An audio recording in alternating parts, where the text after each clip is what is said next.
High pivots here, high pivots there. It's 2024. There's high pivots everywhere.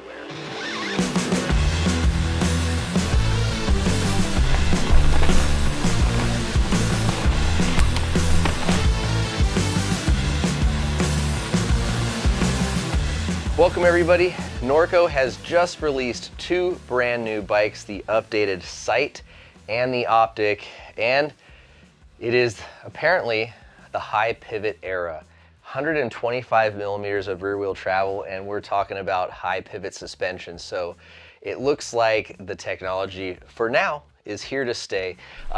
Today is a bit of a look into our first ride impressions and thoughts on both of these bikes. So we're not going to go too crazy deep into geo and all the different models and stuff. If you head to the loamwolf.com, you can see a lot more detail on that, and figure since most of you guys probably know how to read, we'll just try to keep this video a little shorter and share with you our conversation with the folks at Norco that I personally had when learning about these two new bikes and our impressions out on the trail. So if you just want to skip to the ride impressions, check the chapters and skip ahead to that.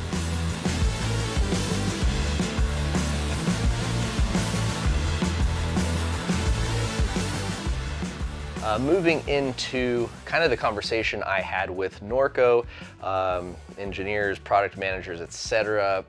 It was pretty interesting, right? I mean, I think a 125, 140 bike, high pivot, we have preconceived notions and conceptions of what a high pivot bike should do, and maybe applications that it should and shouldn't be in.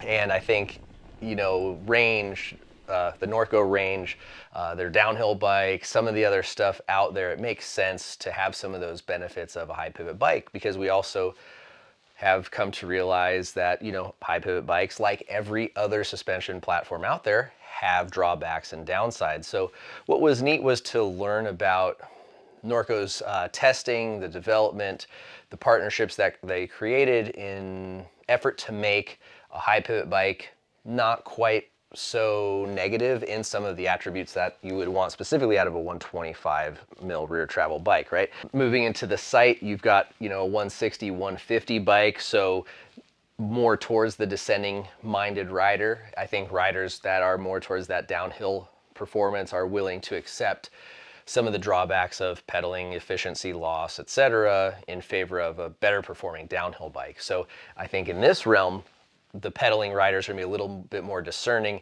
and focused on that. So something that Norco shared with us was their partnership with iTrack. It's a licensed technology that they're doing, and it essentially allowed them to put that idler wheel in a area that's non-concentric with the main pivot, and really allowed them to tune the way the bike performed under pedaling and how the suspension could perform while freely operating. And it really, I think, made the system look really neat and cool.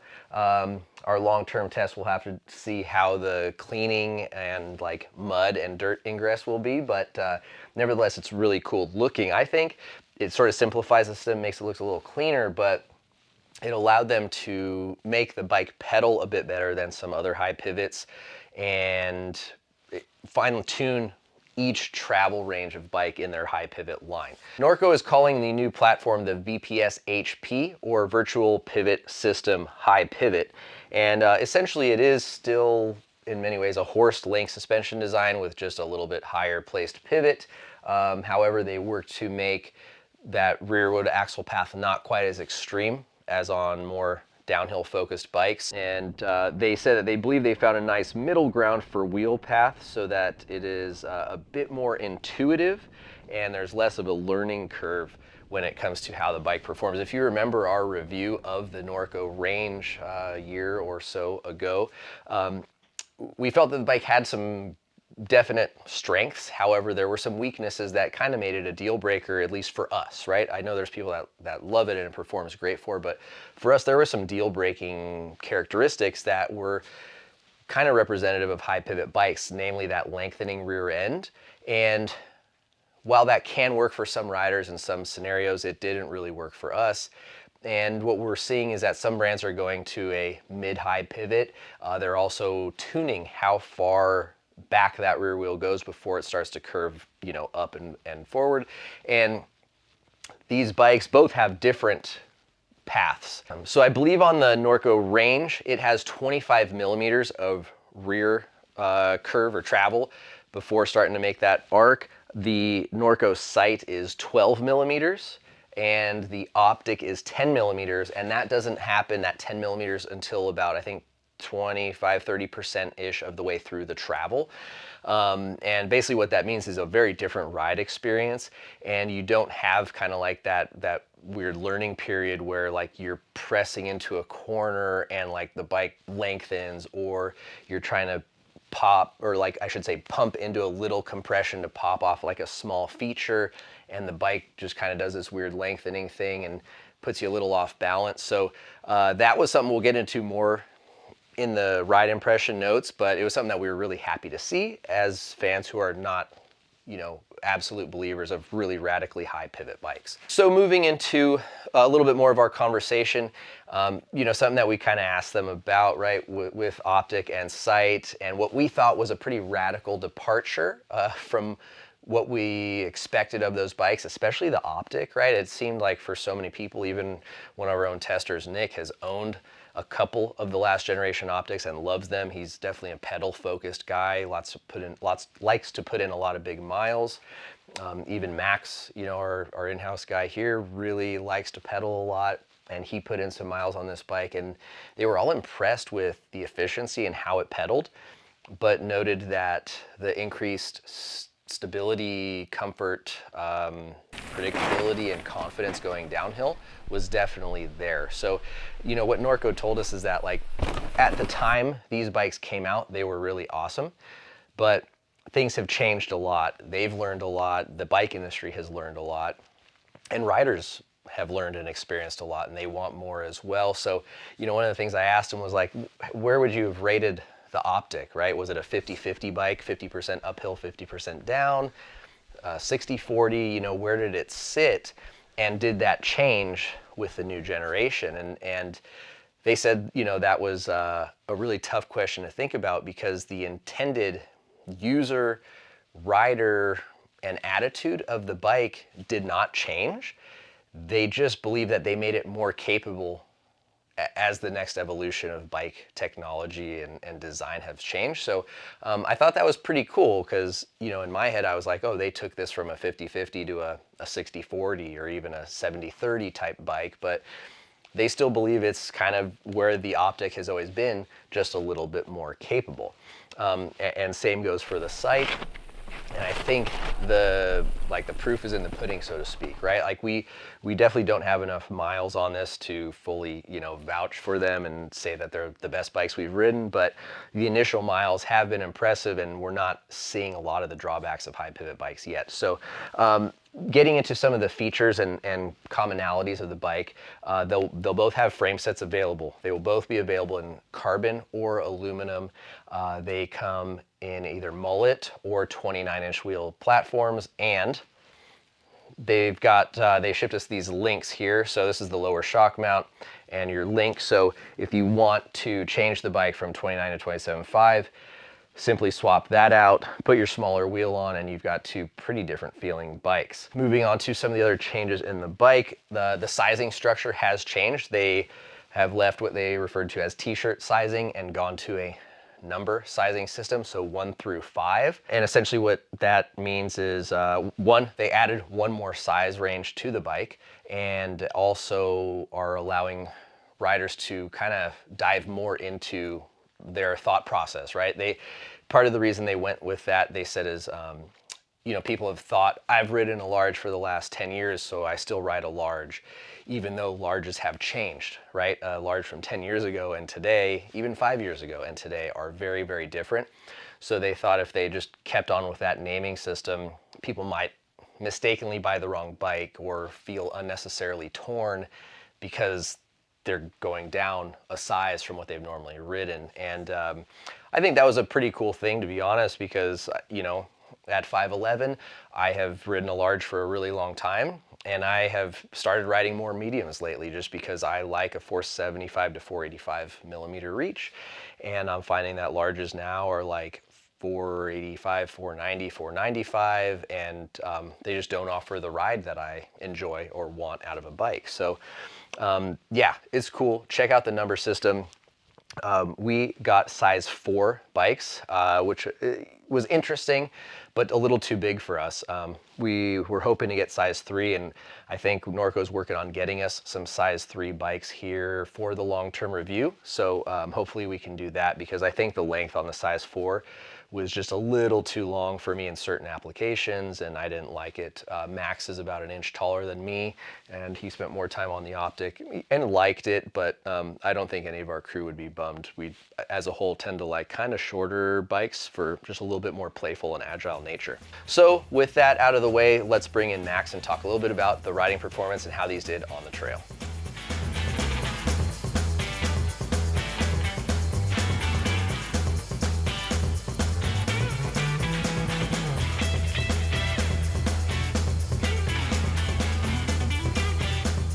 So Max, thanks for hopping in here. Yeah. I know you spent quite a bit of time, you even got a little bandage to prove it, on the Optic. Talk to us about some of the bikes you own, your style of riding, and what you thought about the Optic before you rode it and then after getting on it. Yeah, so my personal bike is a Trek Fuelie X, so, Okay. but I have it forked to 160, so it's a 160, 140. Okay. And I prefer riding not smooth, but flowier, kind of more natural terrain. I like jumping. Definitely stay away from super technical stuff. Okay. Yeah, pulling this out of the box or seeing it for the first time, I was definitely surprised that with the Optic they went with a high pivot. I haven't seen very many short travel bikes with that. And yeah, I was immediately curious on how that was going to ride and perform. Right. Because I mean, you put a lot of miles in pedaling wise, right? Like you're a fit dude, you put a lot of miles down. So pedaling performance, I think, is pretty important, as well as the jumping capabilities of a bike. So where did you feel that this bike felt compared to maybe what you thought or other bikes you've ridden in the category? Yeah, so having also ridden the Norco Fluid, Okay. I found this to be, I don't know, it's all like perceived speed. So I found it to be slower and like closer to my Fuelie X, which has more travel. 15 more millimeters of travel in the rear. Right. Like it wasn't slow, but it like definitely didn't feel like a sprightly short travel bike. Okay. And then moving away from the pedaling, and when you got into the descending and the jumping, how did it feel? Yeah, really sweet. Corners really well. I was confident on the descents, and yeah, once I got the suspension dialed in, it was a lot better. First run was a bit stiff. Okay. Did you use Norco's ride-aligned app at all for suspension setup or tuning? Didn't. Okay, so you just went purely for your own. Yeah. We'll have to, for the long term, we'll have to see what your settings are at and bounce the numbers through the Norco app and see how close you are. But that's also something worth talking about, is that Norco did update their ride-aligned program and sort of the, I guess, parameters and information given. So that's pretty cool. And I'd say pretty accurate and a really solid starting point. So I'm excited to see where you landed versus what it suggests. Yeah. That would... So any standouts to you, things you're excited about with the bike after such a short time on it? Where are you looking to ride it more? Yeah, I mean, it did ride like above its weight class, or however you want to phrase it, in terms of suspension. So yeah, just anything, a lot of pedaling, climbing, but then just like, so like big backcountry days, I feel like. Okay. So how about like compared to your Trek Fuel, which you like because you still have it, when it comes to the descending, even though this has less travel, like would you say it's closer to descending power or capability there than the Fluid? Yeah, I would say it's a step up from the Fluid. It's not quite like, even though it feels like a 140 bike, like you can still tell that it's a 125 or shorter travel bike. Yeah. But it just like when you're sagged into the suspension, it feels like you have more than you do. Okay. Until like I didn't get to send it off any big hits or anything, so I'm sure on like big jumps or drops, like you're gonna feel that it's a short travel bike. Right, right. But for like backcountry style riding, long pedal days, I think it's solid. Okay, right on.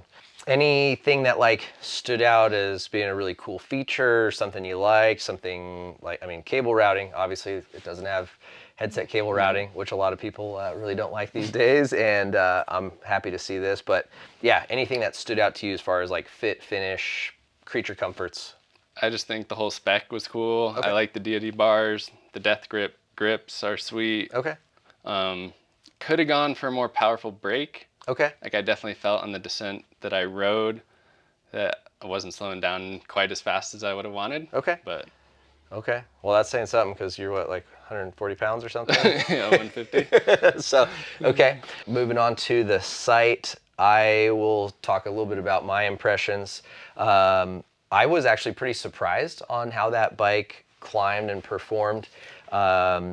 It didn't have, kind of as we talked about, a super gnarly rearward axle path. So some of the slower speed, steeper, gruntier climbs where there was like roots or rocks, I didn't get that feeling of where like the front half of the bike went over it and wanted to keep going, and I'm like muscling to go, and then the back of the bike just stops because the frame is elongating until the wheel slaps over. So yeah, I thought the climbing performance was pretty solid all around. For a slightly more gravity-focused bike. Moving into the descending, I was really stoked actually on the suspension, especially with it being a coil shock. There were a couple of like little reachy parts of the trail where, and it was a trail I didn't know very well, so I'd see a gap or something that I was like, that might go, and I'd push back up and have to compress in a tiny little pocket and then yank, and the bike went, and like it made it. And I was pretty confident that if it was a heavier or longer travel bike, or even a bike that had more of a rearward axle path, getting that pop out of those little pockets would be a lot tougher. So for a coil sprung rear end bike to have the pop and lift out of that was really neat. And I thought was pretty cool. And I imagine an air shock bike or version of this bike would be even more playful for riders that are looking for that. However, I liked the sensitivity and the suppleness of the coil shock. And again, I think, the climbing performance isn't probably as good as on an air sprung bike, especially if you could, have a little platform switch there. But overall, if you're a rider who's focused a little bit more on the descending performance and you're willing to make a small sacrifice, obviously you probably wouldn't be this far into a high pivot 150, 160 mil bike. But yeah, I think they've done a really good job so far in blending it. I'm really happy to get on a size 3, I hope, soon, as the length of the bike really was a bit of a downside for me. Again, at 5'11", and I think it's a 497 or 497.5 reach. That's just too much for me. Overall, yeah, I think Norco's done a really good job. I'm very excited to put some more time on this bike as well and just see how the two compare and where they sit in. But yeah, if you guys have any questions or anything you would like us to focus on for the long-term review, we're happy to answer them if we've got the experience in the particular questions right now. If not, we'll reach out to Norco and keep it in mind for the long-term review. If you guys don't mind, please check out the web store. We've got a lot of cool new merch in there and some fun stuff for you guys to check out. Thank you very much for watching. Please don't forget to subscribe to the channel, and we'll see you out on the trails.